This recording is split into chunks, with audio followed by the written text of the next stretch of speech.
গোপালগঞ্জে এনসিপি প্রোগ্রামে বাকশালীদের হামলা হয়েছে। আসল সমাবেশ শুরু হওয়ার আগেই হামলা কিন্তু হয়েছে। সমাবেশ তখনও শুরুই হয়নি, ওরা পৌঁছায়নি। সমাবেশের পরেও সেখানে হামলা হয়েছে।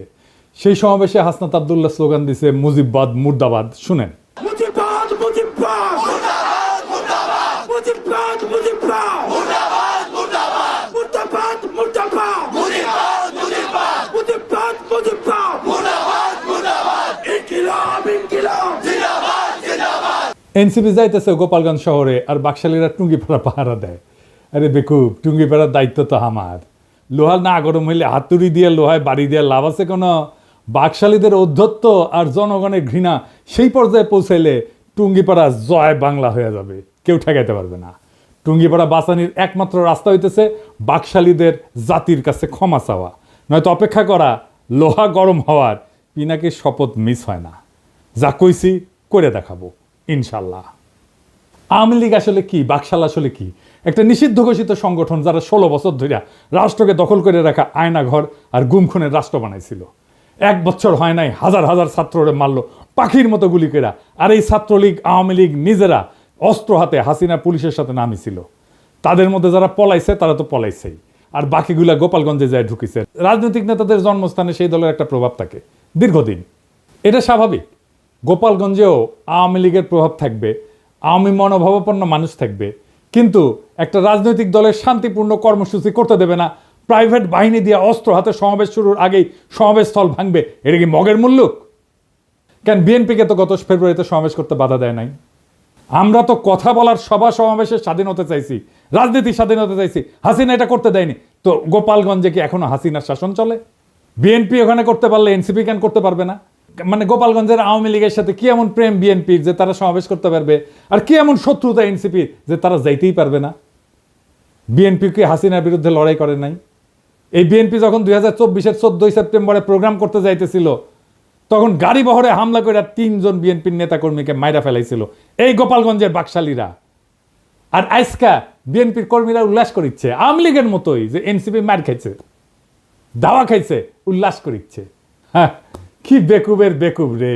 তো বিএনপি পরে প্রোগ্রাম করলো যখন, তখন কোনো হইল না কেন? কোনো অ্যারেঞ্জমেন্ট হয়েছিল নিশ্চয়ই। তো যখন পরে বিএনপি প্রোগ্রাম করতে গেল, তখন কেন আওয়ামী লীগ ট্রিগার্ড হইল না? কেন ডাক্তার জাহিদ ট্রিগার্ড হইল না? কেন কচু খেতে ট্রিগার্ড হইল না? কেন আগে থেকে আওয়ামী লীগেরা চ্যালেঞ্জ ছুড়ে দিতে থাকলো? প্রশ্নটা এখানেই। তার মানে বিএনপির সাথে গোপালগঞ্জ আওয়ামী লীগের এই মুহূর্তে কোনো কনফ্লিক্ট নাই। কনফ্লিক্ট আছে এনসিপির সাথে। তার মানে এনসিপি সেই শক্তি যা হাসিনাকে উৎখাত করছে, তারে ঠেকাইতে হবে। বিএনপির সাথে আর কোনো শত্রুতা নাই। তাই আওয়াজ তুলছে গোপালগঞ্জের ছাত্ররা ঢুকতে পারবে না, ঢুকলেও বাইরে হতে পারবে না। এইটা ছিল মিথ। এই মিথ চুরমার হয়ে গেছে। রাজনৈতিক দলের কর্মসূচিকে নিরাপত্তা দেওয়া পুলিশের কর্তব্য, আর্মির কর্তব্য। এনসিপি মারপিট করতে যায় নাই, সভা করতে গেছে, রাজনৈতিক সভা। এনসিপির হাতে অস্ত্র ছিল না, আমরা সবাই দেখছি। তারা খালি হাতে গেছে, পুলিশ আর্মি নিরাপত্তা দিচ্ছে, তাদের পেশাগত কাজ করছে। পুলিশ আর্মি এই কাজটা করছে রক্তপাতহীনভাবে, কোনো প্রাণ ঝরে নাই, যতক্ষণ পর্যন্ত এনসিপির নেতারা ছিল। এটাই বিজয়, হাসিনার জামানাকে অতিক্রম করে যাওয়ার বিজয়। এই বিজয় এলো বর্ষা বিপ্লবের নায়কদের হাত ধরে। গোপালগঞ্জে মুজিব বিরোধী সমাবেশ করতে যাওয়া যায়, নিরাপদে ফিরেও আসা যায়, কোনো প্রাণঘাতী সংঘাত ছাড়াই। তারা তাদের কর্মসূচি শেষ করে ফেরত আসছে। এই ঘটনার রাজনৈতিক মূল্য অনেক। এইগুলাই ছোট ছোট বিজয়। আর গোপালগঞ্জের জনগণ নামে নাই, নাম ছিল বাকশালী গুন্ডারা। ওরা মরণপণ লড়াই করতে পারে না, সেটাও তো দেখলেন। এখন বলবেন কই 4 জন তো মারা গেছে। হ্যাঁ, মারা গেছে, কারণ তারা এনসিপির নেতারা ফিরে আসার পরে নানা জায়গায় হামলা শুরু করেছিল, বোমা আগ্নেয়াস্ত্র নিয়ে, এমনকি জেলখানা আক্রমণ করেছে। ক্যাজুয়ালিটি হয়েছে তারা ফিরে আসার পরে। আরো অনেককে চিনবার পারলাম এই সুযোগে। যেমন ধরেন বাংলাদেশের মিডিয়াগুলা, যেমন প্রথম আলো, জাউরা, ও বলছে যে কিছু লোক এসে হামলা চালাইছে। এই লোকের পরিচয় তারা জানে না। মতি মাহফুজকে এমনি আমি থাপড়াইতে চাই, জাউরার জীবনে ভালো হবে না। এখন আবার কচু খেতে আসিছে মানবাধিকার নিয়ে, ওরে আমার ওরে ওবার মানবাধিকারও বুঝে। মানে আপনি একজন খুনি ডাকাতের মানবাধিকারের পক্ষে দাঁড়াবেন, জার্মানিতে নাজি পার্টির সদস্যদের মানবাধিকারের পক্ষে দাঁড়াবেন। ওই সারাক্ষণ করে ধান্দাবাজি, জানেন? কই কোথায় কি টাকা কামানো যায় তার ধান্দা করে। টাকা কামানো খারাপ কিছু না, কিন্তু মিনিমাম নৈতিকতা তো থাকবে। একটা এক্সাম্পল দিই, ওই যে মুস্তাক মারা গেল না, রিমান্ডে নিছিল, তার সাথে কিশোরকে ধরেছিল। কেন ধরেছিল জানেন? নাফিস শরাফতের একটা কার্টুন আঁকিছিল কিশোর, এই আইডিয়া সামির প্রকাশ করেছিল আই অ্যাম বাংলাদেশিতে। সামি ওইটার অ্যাডমিন, সে নিজেই কইছে যে দেখেন সেই পেজ সেই চালাইতো। সেই নাফিস শরাফত রেগে গিয়া এই কিশোর আর মুস্তাককে অ্যারেস্ট করে পিটায়।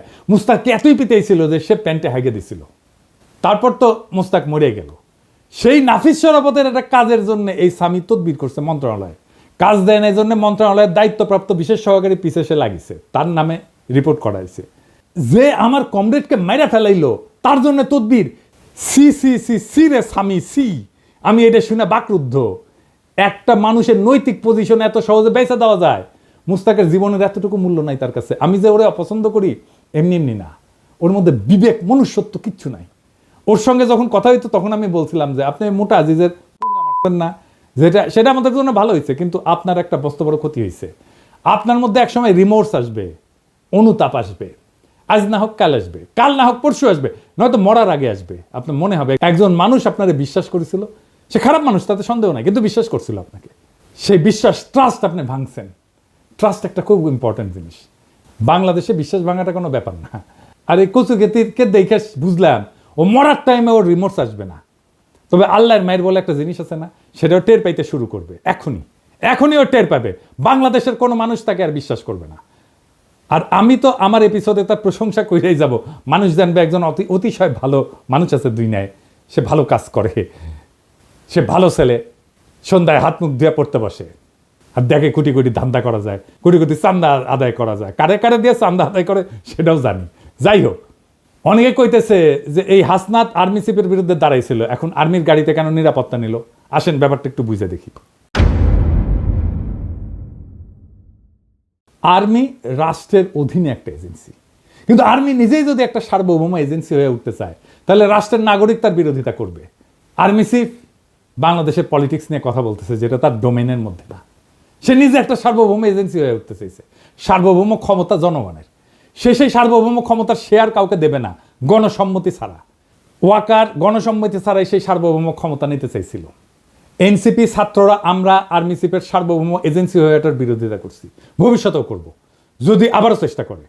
আমি রাষ্ট্রের নাগরিক হিসেবে রাষ্ট্রের বাহিনীর সব সার্ভিস পাওয়ার অধিকার রাখি। আমি নাগরিক হিসেবে তাদের নিয়োগকারীও বটে, আমাকে সেবা দেওয়া তার কর্তব্য। আর্মি চিফের সার্বভৌম এজেন্সি হয়ে ওঠার বিরোধিতা আর আর্মি নিরাপত্তা সার্ভিস নেওয়ার মধ্যে কোনো বিরোধ নাই, বরং রাষ্ট্র আর নাগরিকের মধ্যে সম্পর্কের ধরনই এটা। আর্মি এনসিপি নেতাদের অনুগ্রহ করে নাই, এনসিপি নেতারা ওয়াকারের বিরোধিতা করে ভুল করে নাই। আমার প্রোফাইলে বিএনপির পোলাপাইনরা এসে কমেন্ট করছে যে কেন ওরা পালায় আসলো, এটা কোনো হ্যাডম হইল? হ্যাডম নিয়ে হাঙ্কের সাথে ফাইট করতে আসে এনসিপি, বিএনপির সাথে ফাইট করতে আসে এই হ্যাডম নিয়া। আচ্ছা, খুব ভালো। 2023 সালের 28 অক্টোবর কয়েক লাখ লোকের সমাবেশ, সাউন্ড গ্রেডারের আওয়াজে নেতারা মঞ্চ ছেড়ে পালায় গেছে। মির্জা আব্বাস বলে যে আমরা প্রাণ ভয়ে দাঁড়াইতে পারি নাই। মাঠ ফাঁকা, নেতারা শুধু না লাখো লাখো লোক ফাঁকা হইতে বেশি সময় লাগেনি। অস্ত্রের সামনে শূন্য হাতে টিকে থাকা সম্ভব না, এটা সবার মনে রেখে ট্রল করা উচিত। এই ছেলেদের অসীম সাহসের কারণেই গত বছরের 5ই আগস্ট হাসিনা দেশ ছেড়ে পালাই যেতে বাধ্য হয়েছিল। এই ছেলেগুলো তখন রুখে দাঁড়াইলে আজও হাসিনা মসনদে থাকতো, খালেদা জিয়া আজকাল জেলে থাকতেন, আর আপনাদের অনেকেই গুম হইয়া আয়না ঘরে থাকতেন, কেউ কেউ মারাও যাইতেন ক্রস ফায়ারে। আপনাদের কে বুদ্ধি দেয় এনসিপির পিছে লাগতে? আপনাদের দল তো ছাত্রদের জন্য বিবৃতি দিছে, তাদের নিরাপত্তার জন্য উদ্বিগ্ন হয়েছে। আপনার দলের নেতাদের সাথে তো আপনাদের ডিসকানেকশন। এখন আমি বুঝতে পারি যে কেন মির্জা ফখরুল মাঝে মাঝে মেজাজ হারায় ফেলে, কেন বক্তৃতা দিতে যে ধমকা ধমকি করেন, থাপ্পড় টাপ্পড় মারেন। তাদের সাহসের প্রশংসা করতে না পারলে চুপ থাকেন। ওরা হুমকি সত্ত্বেও ওখানে যাওয়ার হিম্মত দেখাইছে। হামলার পরেও তারা সমাবেশস্থলে গেছে, বক্তৃতা করছে, মুজিববাদের বিরুদ্ধে স্লোগান দিছে। এই অসীম সাহস দেখানোর জন্য তাদের ধন্যবাদ। এইবার আসেন গোপালগঞ্জের আলোচনায়। কেন গোপালগঞ্জে যাওয়াটা জরুরি, দখল নেওয়াটা জরুরি? আসেন এই বিষয়টা আলাপ করে বুঝি। 1971 সালে 16 ডিসেম্বর বাংলাদেশ স্বাধীন হয়। এটা আমাদের বিজয় দিবস। আমরা জানি যে ওই দিন আমরা পরাজিত করতে পারি, পাকিস্তানি বাহিনী আত্মসমর্পণ করে। 1971 সালে বাংলাদেশে পাকিস্তানি ভাবাদর্শের পরাজয় হয়েছে। তারপরে বাংলাদেশে পাকিস্তানি ভাবাদর্শে পলিটিক্স করা গেছে, যায়নি।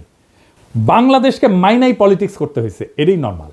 ওই সময় পাকিস্তানবাদী ছিল জামাত, এখনকার বাংলাদেশে পলিটিক্স করে, কিন্তু তারে বাংলাদেশ মাইনাই পলিটিক্স করতে হয় এবং পাকিস্তানি ভাবাদর্শকে ডিনাই কইরেই। তখন পাকিস্তানি ভাবাদর্শ পরাজিত হইলেও বেশ কিছুদিন কোন কোন এলাকা পাকিস্তানপন্থীদের আওতায় ছিল। ওই সমস্ত জায়গায় বাংলাদেশের সার্বভৌমত্ব প্রতিষ্ঠা করতে সময় লাগছে। যেমন ধরেন মিরপুর 1972 সালের 30শে জানুয়ারি পর্যন্ত মিরপুর দখলে ছিল পাকিস্তানপন্থীদের। ওইটা মুক্ত করতে গিয়ে জহির রায়হান মারা যান। নারিন্দা, নারায়ণগঞ্জ, শিয়া মসজিদ, মোহাম্মদপুর, খুলনা, পুরান ঢাকা, রূপসা, রাজশাহী, সিরাজগঞ্জ, বগুড়া, চিটাগাং পোর্ট, এই সব জায়গা 16 ডিসেম্বরে মুক্ত হয় নাই, পরে মুক্ত হয়েছে আস্তে আস্তে। ঠিক এইভাবে 2024 সালে বিপ্লবের পরেও বাংলাদেশে বাঙালি জাতীয়তাবাদ পরাজিত হয়েছে, আওয়ামী ভাবাদর্শ পরাজিত হয়েছে, মুজিববাদ পরাজিত হয়েছে। কেননা এইটা বাংলাদেশের সার্বভৌমত্ব মানত না, এইটা বাংলাদেশকে ইন্ডিয়ার পার্ট ভাবত। দেশের মানুষের বিক্ষোভের তোরে ইন্ডিয়ান আর্মিরে ডাকতেও তাদের আটকায় নাই, পাইকারি খুন করছে, দেশের জনগণের বিপক্ষে যুদ্ধ ঘোষণা করছে, তারা নিজেদের বাংলাদেশি মনে করা জনগণদের উপরে গুলি চালাইছে, সবাইকে বাঙালি হইতে বাধ্য করতে চাইছে। তাই ওইটা ফ্যাসিস্ট একটা রেজিম ছিল। তাই বাঙালি জাতীয়তাবাদ এবং মুজিববাদ, বাকশাল, আওয়ামী লীগ বাংলাদেশ আর পলিটিক্স করতে পারবে না, তারা বাংলাদেশি মানে না। কিন্তু 71-এর মিরপুরের মতোই 24-এও গোপালগঞ্জে এখনো বাঙালি জাতীয়তাবাদ, মুজিববাদ পরাজিত হয়নি। সেই জন্য হাসনাত আব্দুল্লাহর গোপালগঞ্জে দাঁড়ায় মুজিববাদ মুর্দাবাদ, এটা খুবই প্রতীকী একটা কাজ হয়েছে। মুজিববাদ মুজিববাদ মুর্দাবাদ মুর্দাবাদ মুজিববাদ মুজিববাদ মুর্দাবাদ মুর্দাবাদ মুর্দাবাদ মুর্দাবাদ মুজিববাদ মুজিববাদ মুজিববাদ মুজিববাদ মুর্দাবাদ মুর্দাবাদ ইনকিলাব ইনকিলাব জিন্দাবাদ জিন্দাবাদ। আমি গোপালগঞ্জের আমজনতারে বলবো, আপনারা বাংলাদেশ না মানা রেসিস্ট, ফ্যাসিস্ট বাঙালি জাতীয়তাবাদে থাকেন না আর মদত দিয়েন না। সারেন্ডার করতে বাধ্য করেন অ্যান্টি বাংলাদেশ বাঙালি জাতীয়তাবাদী এবং মুজিববাদীদেরকে। পরাজয় মাইনে নিতে বলেন, মাইনে নিয়ে বাংলাদেশের মেন স্ট্রিমে জয়েন করতে বলেন মেহরবানি কইরা। আর এটা যদি না করতে চান, গোপালগঞ্জ বিপ্লবের বাংলাদেশের সার্বভৌমত্ব প্রতিষ্ঠা করা হবে। আপনারা এক সপ্তাহ টিকতে পারবেন না, আর্মি পুলিশ কিচ্ছু লাগবে না, জাস্ট আপনাদের সাপ্লাই চেইন বন্ধ করে দেওয়া হবে। আপনারা বাইরে হতে পারবেন কিন্তু ঢুকতে পারবেন না। সব ইকোনমিক অ্যাক্টিভিটিস বন্ধ হয়ে যাবে, জ্বালানি তেলের সাপ্লাই বন্ধ হয়ে যাবে, গ্যাস বন্ধ হয়ে যাবে, ইলেকট্রিসিটি সাপ্লাই বন্ধ করে দিলে আপনারা শেষ। আগে ঘোষণা দেওয়া হবে, শহর ছাড়েন, 24 ঘন্টার মধ্যে ফাঁকা হয়ে যাবে শহর, সব সরকারি কর্মচারীদের উইথড্র করা হবে। পারবেন 7 দিন টিকতে? প্রফেসর ইউনূসের দায়িত্ব বাংলাদেশের সার্বভৌমত্ব প্রতিষ্ঠা করা গোপালগঞ্জে। আবার 1 মাস পরে মার্চ টু গোপালগঞ্জ ঘোষণা করা হবে, যদি আপোষে সারেন্ডার না করে তাইলে। বেগম জিয়া বলছিলেন গোপালগঞ্জের নামই বদলাই যাবে, গোপালগঞ্জ আর থাকবে না। শুনেন, আপনি কি এখন মুখটা বন্ধ কেন? এই যে মহিলা, আপনার মুখটা এখন বন্ধ কেন? বলেন তো কি বলছিলেন এতক্ষণ ধরে? মুখটা বন্ধ কেন এখন? দেশ কোথায়? গোপালী? গোপালগঞ্জ জেলার নামই বদলে যাবে, বুঝছেন? গোপালগঞ্জ আর থাকবে না। এইটা বাস্তবায়ন করতে হবে। এর জন্য 2টা কাজ করা যায়।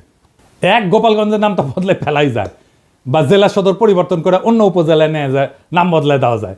গোপালগঞ্জ বদলে কাশিয়ানি করা, কিন্তু মৌলিক কোনো পরিবর্তন করা হবে না। আর 2 নম্বর হচ্ছে গোপালগঞ্জের উপজেলাগুলোকে জিওগ্রাফিক্যাল লোকেশনে, রোড কানেক্টিভিটি এবং হিস্টোরিক্যাল কালচারাল কানেকশনের ভিত্তিতে অন্যান্য জেলার সাথে রিডিস্ট্রিবিউট করে দেওয়া, গোপালগঞ্জ জেলায় বাদ দিয়ে দেওয়া। এক্ষেত্রে যেটা করা যেতে পারে, 1 নাম্বার, কাশিয়ানি এবং গোপালগঞ্জ সদরকে নড়াইলের সাথে যুক্ত করে দেওয়া যায়, মাকসুদপুর উপজেলাকে মাদারীপুরের সাথে যুক্ত করে দেওয়া যায়, কোটালীপাড়াকে বরিশালের সাথে যুক্ত করে নতুন নামকরণ করে দেওয়া যায়, আর টুঙ্গিপাড়াকে বাগেরহাটের সাথে যুক্ত করে নতুন নামকরণ করা যায়। তো এতে একটা জেলা কমে যাবে। তো একটা জেলা যদি কমে যায়, তাহলে আমরা কোনো একটা জায়গাকে, যেমন ভৈরব বা লাকসামকে নতুন জেলা ঘোষণা করে মোট জেলার সংখ্যা 64 রাখা যায়। এখন সময় আসছে একটা প্রতীকী কিন্তু বাস্তব সিদ্ধান্ত গ্রহণের। গোপালগঞ্জে বাংলাদেশের মানচিত্র থেকে কেবল এক প্রশাসনিক জেলা হিসাবে না, একটা দমন পীড়নের দুর্গ হিসাবে, বাকশাল মুজিববাদের দুর্গ হিসাবে চিহ্নিত করার ইতিহাস থেকে মুক্ত করতে হবে। টুঙ্গিপাড়া বা গোপালগঞ্জ কখনো একটা পরিবার বা মতাদর্শের ব্যক্তিগত দুর্গ হতে পারে না। এটা বাংলাদেশ নামের জাতির অংশ। এই জাতির মালিক জনগণ, কোনো পরিবার না। 1972 সালে যেমন মিরপুর জমাট পাকিস্তানি জাতীয়তাবাদ ঘুরাই দিছিল, জনতার বিজয়, সে তেমনি 2025 সালে গোপালগঞ্জে ভাঙতে হবে সেই বাঙালি জাতীয়তাবাদ, মুজিববাদের ছত্রবেশী ফ্যাসিবাদের দুর্গ। 21 শতকের বাংলাদেশে জায়গা নাই সেই রাজনীতির যারা বাংলাদেশকে ভারতীয় মতাদর্শের গুদামে পরিণত করতে চায়। গোপালগঞ্জের প্রশাসনিক পুনর্বিন্যাস শুধু রাজনৈতিক প্রতিশোধ না, এটা ভবিষ্যতের জন্য বার্তা। আর কোনো জেলাকে পরিবারতন্ত্রের দুর্গ করা যাবে না। যে জেলা জনগণের বিরুদ্ধে চলে যায়, তাকে আবার জনগণের ভিতরে ছড়াই দিতে হবে। এই দেশ কারো ব্যক্তিগত জমিদারি না। মুজিববাদ না বাংলাদেশ জিন্দাবাদ, বাকশাল না গণতন্ত্র জিন্দাবাদ, টুঙ্গিপাড়া না সার্বভৌম বাংলাদেশ জিন্দাবাদ। আমরা চলছি, আমরা চলা শুরু করছি, আর থামবো না। এবার শুধু ঢাকাই না, আবার হবে মার্চ টু গোপালগঞ্জ। যদি না মানে আপোষে, তবে শুরু হবে গণজনতার শুদ্ধি অভিযান। গোপালগঞ্জ থাকবে না, থাকবে শুধু বাংলাদেশ। ইনকিলাব জিন্দাবাদ।